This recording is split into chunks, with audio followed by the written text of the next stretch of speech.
Vaccine के मंडराते संकट को लेकर दिल्ली सीएम अरविंद केजरीवाल ने मोदी सरकार पर जबरदस्त निशाना साधा है। इस दौरान केजरीवाल ने केंद्र सरकार से सवाल किया कि अगर कल पाकिस्तान युद्ध कर दे तो क्या राज्य अपने अपने टैंक खुद खरीदेंगे। इसके अलावा केजरीवाल ने मोदी सरकार पर लापरवाही का आरोप लगाते हुए कहा कि अगर मार्च महीने में ही वैक्सीन लग जाती तो कोरोना की दूसरी लहर नहीं आती। आप सबको नमस्कार। दिल्ली में युवाओं की वैक्सीन ख़त्म हो गई है। पिछले 4 दिनों से युवाओं के वैक्सीनेशन सेंटर बंद पड़े हैं। बुजुर्गों की कोवैक्सीन भी ख़त्म हो गई है। हमने केंद्र सरकार को लिखा है, लेकिन अभी तक वैक्सीन आई नहीं है।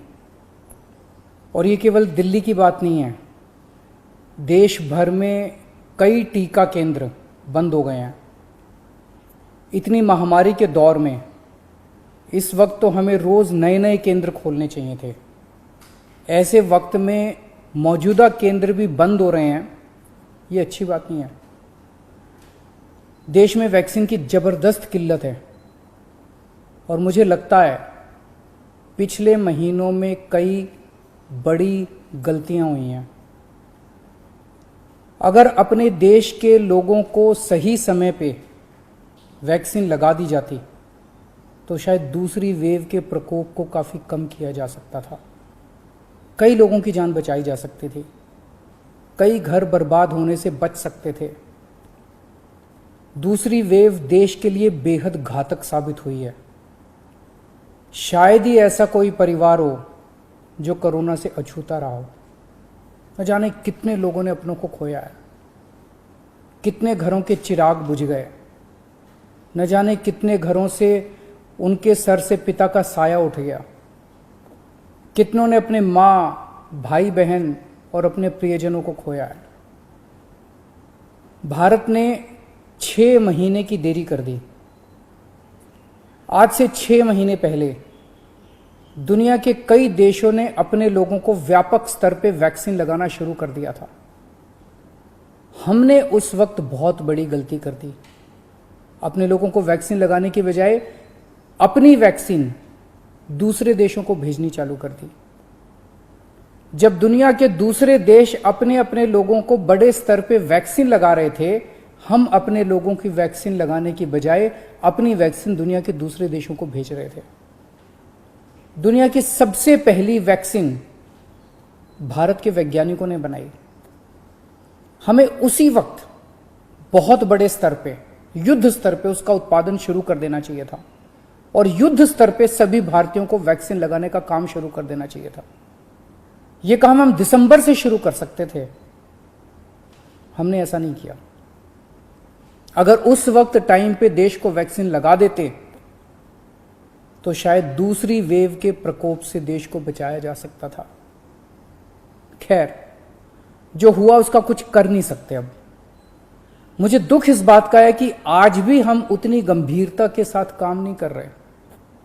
मार्च में दूसरी वेव शुरू हुई, हमें उसी वक्त दुनिया भर से वैक्सीन मंगवा के लोगों को लगा देनी चाहिए थी, अपने लोगों को लगवा देनी चाहिए थी। लेकिन उस वक्त सभी राज्यों को कह दिया गया कि आप अपना अपना देख लो, सभी राज्य अपना अपना इंतजाम कर लो। सभी राज्य बेचारे वैक्सीन लेने के लिए पूरी शिद्दत के साथ लग गए। मैं कई मुख्यमंत्रियों के संपर्क में हूं। लगभग हर मुख्यमंत्री ने यहां वहां जहां तहां से वैक्सीन लाने में कोई कसर नहीं छोड़ी। 2 महीनों से देश का हर राज्य वैक्सीन जुगाड़ने में लगा हुआ है। मेरी जानकारी के मुताबिक अभी तक कोई भी राज्य शायद वैक्सीन का एक भी एक्स्ट्रा टीका इंतजाम नहीं कर पाया। उन वैक्सीन को छोड़ दीजिए जो केंद्र सरकार ने दिए हैं, उन्हें छोड़ के कोई भी राज्य अपने प्रयासों से किसी भी कंपनी से एक भी एक्स्ट्रा टीके का इंतजाम नहीं कर पाया। वैक्सीन कंपनियों ने साफ साफ कह दिया कि वे राज्य सरकारों से बात नहीं करेंगे, केवल केंद्र सरकार से बात करेंगे। कई राज्य सरकारों ने ग्लोबल टेंडर निकाले, सारे टेंडर फेल हो गए। एक भी वैक्सीन का टीका अभी तक नहीं आया।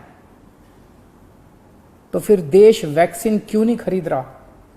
इस वक्त हमारा देश कोरोना महामारी के खिलाफ युद्ध कर रहा है। ऐसे युद्ध के समय हम ये नहीं कह सकते कि सब राज्य सरकारें अपना अपना देख लें। कल को अगर पाकिस्तान भारत पे युद्ध करता है तो हम ये थोड़ी कहेंगे कि सारी राज्य सरकारें अपना अपना देख लें, यूपी वाले अपने टैंक खरीद लें, दिल्ली वाले अपने हथियार खरीद लें। ऐसे थोड़ी होता है। हम ये युद्ध किसी भी कीमत पे हार नहीं सकते। भारत ये युद्ध किसी भी कीमत पे हार नहीं सकता और कोई भी सरकार ये युद्ध नहीं हार सकती।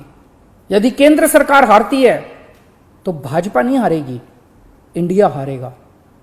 यदि दिल्ली सरकार हारती है तो आम आदमी पार्टी नहीं हारेगी, भारत हारेगा। यदि महाराष्ट्र सरकार हारती है तो शिवसेना नहीं हारेगी, भारत हारेगा। ये वक्त भारत देश को एक होकर काम करने का है। अलग अलग राज्य सरकारों को अलग अलग एक दूसरे के कंपटीशन में काम करने का नहीं है। ये वक्त देश की 36 राज्य और यूटी सरकारों को केंद्र सरकार के साथ मिलकर टीम इंडिया बन के काम करने का है। ये वक्त देश के 130 करोड़ लोगों को एक होके इस महामारी से मुकाबला करने का है।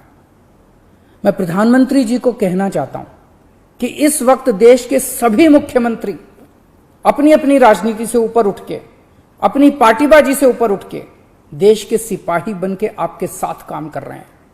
आप हमें जिम्मेदारी दीजिए, हम हर जिम्मेदारी पूरी करेंगे। लेकिन जो काम हमारा है ही नहीं वो काम राज्य सरकारें कैसे करें? जो काम केंद्र सरकार को करने का है वो तो केंद्र सरकार को करना ही पड़ेगा ना, उसे हम कैसे करें? आप जितनी जरूरत है उतनी वैक्सीन लाके हर राज्य को दे दीजिए। उनको जनता को लगाने का काम हमारा है, वो हम करेंगे। देश ने 6 महीने खो दिए, कई घर बर्बाद हो गए, कई जानें चली गई। अब और देरी की तो न जाने कितने और घर बर्बाद हो जाएंगे, कितनी जानें चली जाएंगी। कोरोना को हराने के लिए हम सबको मिलके टीम इंडिया बन के काम करना पड़ेगा। सीएम केजरीवाल के सवाल पर पलटवार करते हुए बीजेपी के आईटी सेल प्रभारी अमित मालवीय ने कहा, आपको विकल्प दिया गया था लेकिन आपने कुछ नहीं किया। आप वैक्सीन खरीदने की आज़ादी चाहते थे लेकिन आपने नहीं खरीदा। आप कुछ नहीं करने में ही अच्छे हैं। आप बेड, ऑक्सीजन आदि का प्रबंध तक नहीं कर पाए, लोग मर गए। फिलहाल इन दोनों की बातों से एक बात तो साफ है कि सिर्फ नूरा कुश्ती कर रहे हैं। जनता मात्र इनके लिए एक मोहरा है। इनका सिर्फ यही उद्देश्य है कि लो राशन, सुनो भाषण, बाकी जियो चाहे मरो। किसी शायर का एक शेर याद आता है, आप लोग इसे संभाल कर रखिएगा कि हर नमाजी शेख पैगंबर नहीं होता, पत्थरों में दोस्त कोई दम नहीं होता। यह नुमाइश बस सियासत की तवाइफ का दुपट्टा है। आपके आंसुओं का यहाँ मतलब नहीं होता, आपके आंसुओं का यहाँ मतलब नहीं होता।